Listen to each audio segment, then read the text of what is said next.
కమిటీలని పాఠశాల కమిటీలని రకరకాల కమిటీలు ఉన్నాయి. లోకల్ గా పొలిటికల్ లీడర్స్. నాకు రిక్వెస్ట్ ఏంటంటే మీకు this is the drop out area. ఈ 12,846 మంది జూనియర్ కాలేజీలలో జాయిన్ అయిన బాధ్యత ఆ హై స్కూల్ హెడ్ మాస్టర్ గారికి, ఆ లోకల్ సర్పంచ్ గారికి, ఆ అమ్మ ఆదర్శ పాఠశాల కమిటీ చైర్మన్ ఎవరైతే ఉన్నారో వాళ్ళకి ఇచ్చి, ఎవరైనా ఒక అమ్మాయో ఒక అబ్బాయో కాలేజ్ లో జాయిన్ అయితే లేదని తెలిస్తే వాళ్ళ ఇంటికి వెళ్ళి కౌన్సిలింగ్ చేసి వాళ్ళకు ఉన్నటువంటి ఇబ్బందులు, ఆర్థిక ఇబ్బందులు ఇంకేమైనా ఉంటే ఆ లోకల్ ఉండే గౌరవ ప్రజాప్రతినిధి దృష్టికి తీసుకెళ్ళి ఏదో ఒక రకంగా no one should be drop out. మీకు ఎంతమంది 10th పాస్ అయినో అంతమందిని మీరు ఇంటర్మీడియట్ లో అడ్మిషన్ వచ్చేదాకా ఎవరు పనిచేయాలి? హెడ్ మాస్టర్ గారు, అమ్మ ఆదర్శ పాఠశాల చైర్మన్ గారు, డిఈఓ గారు, ఎంఈఓ గారు. ఇక్కడ డ్రాప్ అవుట్స్ పెరిగితే వీళ్ళు యాంటీ సోషల్ ఎలిమెంట్స్ కావడానికి ఆస్కారం లేదా పేదరికంతో వీళ్ళు కాలేజీ పోలేని పరిస్థితి ఉంది. పేదరికంతో పోలేని పరిస్థితి దయచేసి అందరం కలిసి ఏదో ఒక రకంగా సాయం చేద్దాం. No one should be drop out from 10th class. Satish అన్న అయితే మాకు ఇప్పుడు ఒక నేషనల్ ఎడ్యుకేషన్ పాలసీ 2020 భాగంలో కూడా టాస్ అండ్ ఉల్లాస్ అనేటువంటి ప్రోగ్రామ్ చేయడం జరిగింది సార్. అట్లా ఎవరైతే 14+ ఉన్నటువంటి ఏజ్ వాళ్ళందరినీ కూడా వాళ్ళు 10th క్లాస్ డిస్కంటిన్యూ అయినా 10th క్లాస్ మధ్యలో 7th ఉన్నటువంటి డిస్కంటిన్యూ చేసిన వాళ్ళందరినీ కూడా ఓపెన్ ఇంటర్ లోపల 10th క్లాస్ లోపల చేయాలని చెప్పేసి ఇన్స్ట్రక్షన్స్ ఉన్నాయి సార్. అదేవిధంగా 15+ ఏజ్ వాళ్ళందరూ కూడా ఓపెన్ ఇంటర్ లోపల చేయాలని ఉన్నారు సార్. అదేవిధంగా ఎవరైతే 15+ ఏజ్ నాన్ రిటైర్డ్స్ అయితే కూడా వాళ్ళందరినీ కూడా ఉల్లాస్ యాప్ లోపల వాళ్ళని అడ్మిషన్ రిజిస్ట్రేషన్ చేసేసి అక్కడ వాలంటీర్ పెట్టేసి ఆ ఊరు లోపల అందరు క్లాసు కూడా చేయాలని చెప్పేసి సార్. అది ఎవరిని కూడా సంపూర్ణ అక్షరాల దిశగా చేయాలని చెప్పేసి కూడా ఇన్స్ట్రక్షన్స్ ఆ దిశగా నడుస్తుంటారు. తెలంగాణ అంటే పొలిటికల్ అవేర్నెస్ ఉన్న స్టేట్. దేశంలో 100% లిటరసీ వచ్చిన రాష్ట్రం ఏదంటే 10 ఏళ్ల నుంచి నేను టీచర్ ఉన్నప్పటి నుంచి కేరళ పేరే చెప్తున్నాను. కేరళ పేరు చెప్తే ఇంకో పేరు చెప్తారు. మరి పొలిటికల్ ఇంకా యాక్టివిటీస్ ఉంది, చైతన్యం ఉంది. 10 ఏళ్ల నుంచి తెలంగాణ ఉద్యోగం నడిచింది, జనాలలో బాగా చైతన్యం ఉంది. ఇంకా మీరు 100% లిటరసీ రాకపోతే మా మంత్రి గారు ఇంకా గైడ్ చేయాల్సింది కోరుతారు. విద్య హక్కు చట్టంలో వచ్చింది లేదా మ్యాండేటరీ అంటే స్టూడెంట్స్ అట్రాక్ట్ చేయడానికి మిడ్ డే మీల్ ప్రోగ్రామ్ వచ్చింది. ప్లస్ వాళ్ళకు అన్ని రకాల ప్రభుత్వ తరఫునే పాఠ్య పుస్తకాలు ఇచ్చే విధంగా, డ్రెస్సులు ఇచ్చే విధంగా, నోట్బుక్స్ ఇచ్చే విధంగా అన్ని రకాల ఎంకరేజ్మెంట్ ఉంది.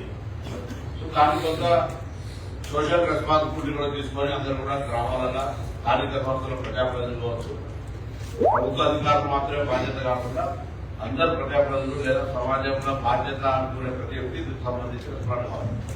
మనం ఇంకా 8 సంవత్సరాలు ప్రభుత్వం వచ్చిన తర్వాత కూడా మనం లిటరసీ విద్య అందరి వాళ్ళు ఉంటుంటే అది అందరూ కూడా సమాజానికే బ్యాడ్.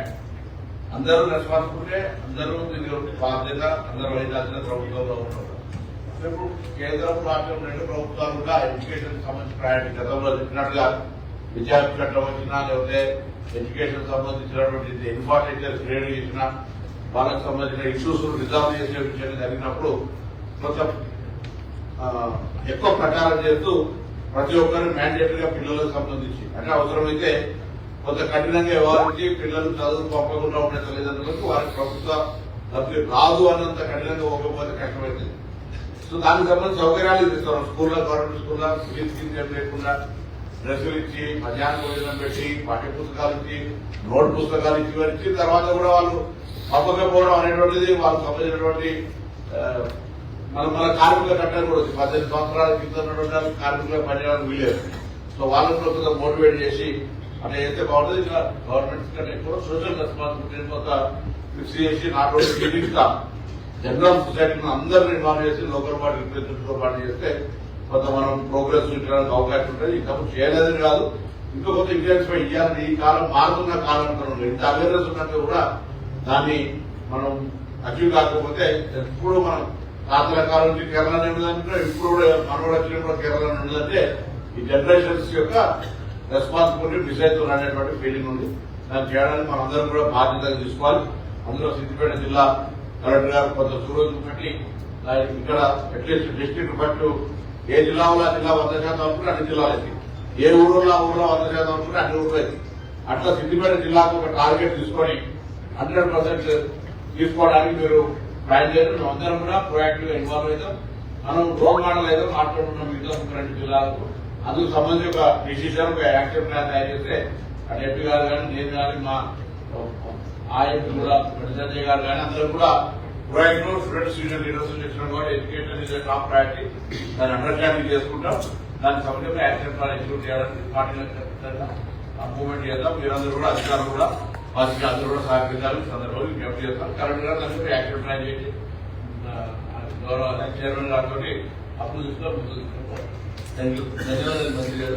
నాదొక రిక్వెస్ట్ పెండింగ్ ఉంటే డిఓ గారు, నేను ఎమ్మెల్యే ఉన్నప్పటి నుంచి కొండాపూర్ నెల్లూరు మండలి కొండాపూర్ అనే విలేజ్ లో రాజు గౌడ్ అనే సర్పంచ్ గారు ఇనిషియేటివ్ తీసుకొని ఆ ఊర్లోంచి ఒక్క స్టూడెంట్ కూడా ప్రైవేట్ స్కూల్స్ పోకుండా ఆపిండు. 196 అడ్మిషన్స్ పెరిగాయి.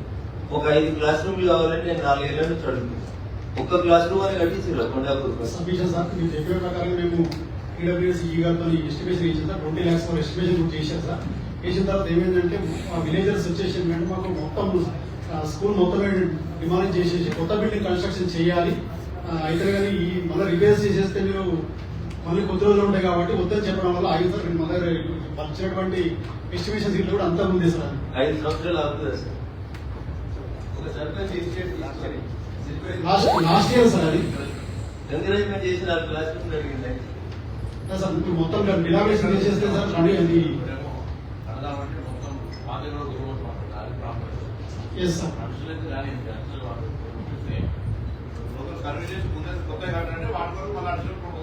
ప్లేస్ ఉందా మీరు కొత్త రూమ్లు కట్టడానికి? ప్లేస్ లేదు సార్. అది ఒకటి ఇప్పుడు ప్లేస్ లేదు. మళ్ళీ మేము అకామిడేట్ చేయాలంటే కూడా అక్కడ ఇక్కడ నియర్ బై కూడా ఇక్కడ స్కూల్ లేదు సార్. అక్కడనే అర్జనవాడ స్కూల్ ఇల్లు నడుస్తుంది సార్. పాత స్కూల్ కట్టి ఎన్ని సంవత్సరాలు? అది ఒక్కొక్కసారి ఒక్కొక్క రూమ్ అట్లా కట్టుకుంటే సార్ మొత్తం ఒకటేసారి కట్టలేదు సార్. ఇంకా ఒకసారి దాన్ని ప్రత్యేకమైన ఇంట్రెస్ట్ తీసుకోవాలి. సర్పంచ్ గారు అడిగి ఆయన డెలివరీ అయిపోయింది బాబు. ఆయన మాత్రం ఆ ఊరికి ఒకరిని కూడా ప్రైవేట్ స్కూల్ పోకుండా కాపాడగలిగేది. బట్ మనం మాత్రం ఆయనకి ఏం కోఆపరేషన్ ఇస్తలేదు. సరే ఈఎంఐ కింద రెగ్యులేషన్ సిఎస్ఆర్ కింద ప్రాబ్లం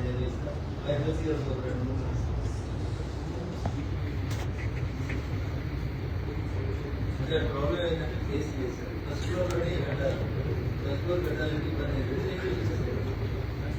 అట్లా ఒప్పుకుంటారా? విలేజెస్ వస్తే సర్పంచ్ గారితో మాట్లాడండి. ఆ ఊరిని ఎంకరేజ్ చేస్తే ఒక్క పిల్లలు కూడా ప్రైవేట్ స్కూల్ పోలీసులు అంటే సర్పంచ్ గారి మనకు అభినందిస్తారు. ఇర్రెస్పెక్టివ్ ఆఫ్ పార్టీస్ ఆయన పనిచేసిన విధానాన్ని ఒప్పుకోవాలి. అట్లాంటి కొంచెం ఎంకరేజ్ చేయాలి. Okay sir.